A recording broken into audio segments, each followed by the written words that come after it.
राहुल गांधी और कांग्रेस की भारत जोड़ो यात्रा 3 जनवरी को उत्तर प्रदेश में प्रवेश करेगी और इस भारत जोड़ो यात्रा में विपक्ष को भी न्योता दिया गया है।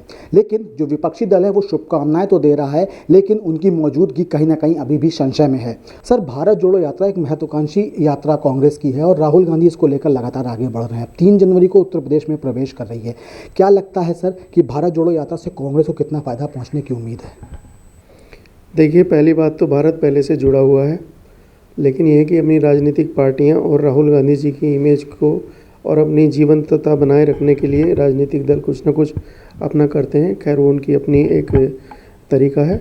जहाँ तक बात है भारत जोड़ो यात्रा की, उत्तर प्रदेश के जो पश्चिम उत्तर प्रदेश के राज्यों से, वो क्षेत्र से जो भारत जोड़ो यात्रा वो निकाल रहे हैं, वहाँ उसका कोई असर होने वाला नहीं है, क्योंकि पहले जो कांग्रेस के राज में सपा बसपा के शासनकाल में सबसे ज़्यादा कानून व्यवस्था और जो भी उस तरह की वहाँ व्यवस्थाएं थी, उससे सबसे ज़्यादा पश्चिम उत्तर प्रदेश के लोग ही प्रभावित रहते थे। उन्होंने उस चीज़ को, कालखंड को देखा है। इससे आज योगी आदित्यनाथ जी की जो सरकार है, जो कानून व्यवस्था की वहाँ सुदृढ़ता, लोगों को लाभ मिल रहा है, उसकी वजह से वहाँ कोई होने जाने वाला है नहीं। और रही बात है कि ये लोग केवल तुष्टीकरण की राजनीति के लिए, ये सब लोग उस तरह की अपनी वहाँ ऐसा उनको लग रहा है कि हमारे लिए बहुत उपजाऊ क्षेत्र हो, लेकिन ऐसा है नहीं। जैसे रामपुर, उसमें सपा में तुष्टीकरण की राजनीति करने वाले सर्वोच्च नेता आजम खान साहब, उनके क्षेत्र में रामपुर में भारतीय जनता पार्टी ने लोकसभा भी जीती है। अभी हाल के उपचुनाव में विधानसभा में भी विजयश्री हासिल की है, उन्हीं की विधानसभा में जीता है। और पश्चिम उत्तर प्रदेश में, और पहले भी जो है 2019 के चुनाव में भी सपा बसपा और राष्ट्रीय लोकदल ने मिलके चुनाव क्या नाम जो है लड़ा है। लेकिन आप देखिए, बागपत की उनकी अपनी सीट, अगर लोकदल की बात करूं तो मैं मुजफ्फरनगर में चौधरी अजीत सिंह, जिनका स्वर्गवास भी हो गया है, वो भी लड़े, लेकिन देखिए वो भी हारे। जयंत चौधरी जो वर्तमान में राष्ट्रीय लोकदल के अध्यक्ष हैं, वो भी अपनी बागपत की परंपरागत सीट से हारे। तो ऐसा नहीं है, 2024 के जो आने वाले चुनाव हैं, ये सब चीज़ें सब बेमानी हो जाएंगी और सब वहाँ भारतीय जनता पार्टी का जो शासन लोगों ने देखा है, जो उनकी कार्यशैली है, जो उनका योजनाओं का जो लोगों के ऊपर उनका प्रभाव है, उसी की बदौलत देखिएगा वहाँ पर फिर दोबारा से बीजेपी ही वहाँ जो है क्लीन स्वीप करेगी।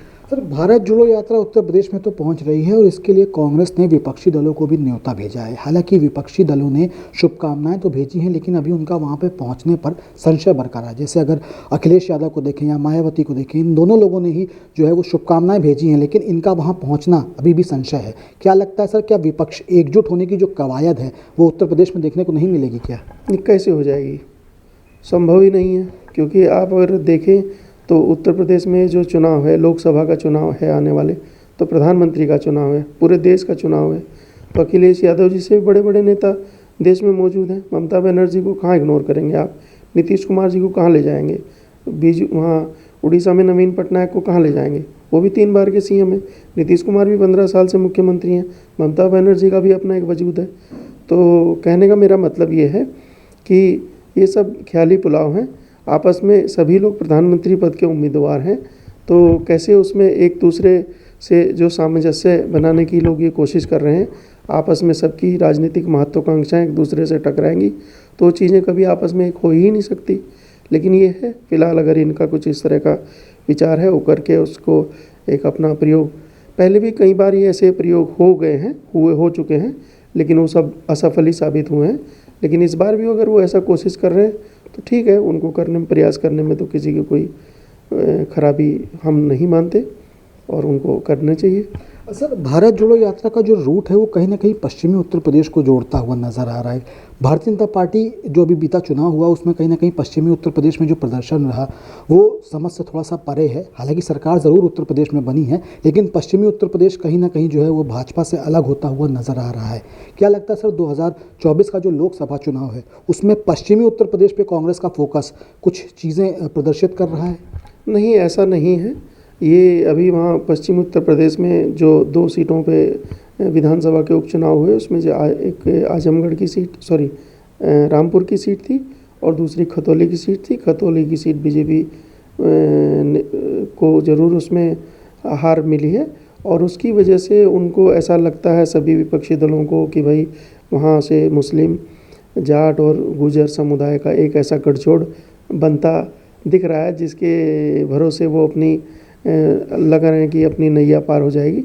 लेकिन सर ऐसा नहीं है, सब ये एक वो चांस की बात है।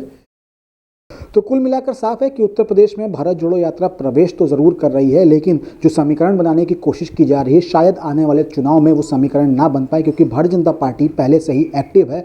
और रही बात जाट मुस्लिम गठजोड़ बनने की, तो कहीं ना कहीं भारतीय जनता पार्टी उसमें पहले से ही अपनी रणनीति बनाकर तैयार है। वीडियो जॉनसन अनुराग के साथ Abhishek Pandey, Daily Insider, Lucknow. UP और देश दुनिया की तमाम ताजा तरीन खबरों के लिए गूगल प्ले स्टोर से आज ही डाउनलोड करें हमारा तेजी से उभरता न्यूज ऐप डेली इंसाइडर।